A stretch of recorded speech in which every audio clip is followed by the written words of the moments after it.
Hello friends, welcome to my channel. Friends, आज मैं आप लोगों के लिए जो रेमेडी लेकर आई हूँ वो बहुत ही ज़्यादा इफ़ेक्टिव है डार्क नेक के लिए, यानी कि स्याह गर्दन के लिए। इसके लिए जो मैं आपको इंग्रेडिएंट्स बता रही हूँ उसमें है लेमन, बेकिंग सोडा और कोकोनट ऑयल।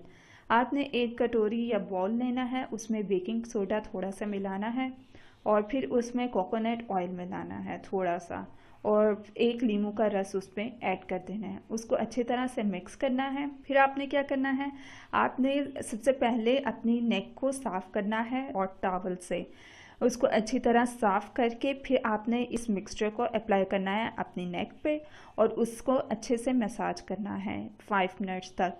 फिर आपने पानी से उसको वॉश कर लेना है। फ्रेंड्स, इस तरह करने से आपकी जो काली गर्दन है वो बिल्कुल साफ़ हो जाएगी, वो भी चंद दिनों में। मज़ीद वीडियोस के लिए हमारे चैनल को सब्सक्राइब करके बेल आइकन के बटन को प्रेस करना ना भूलें।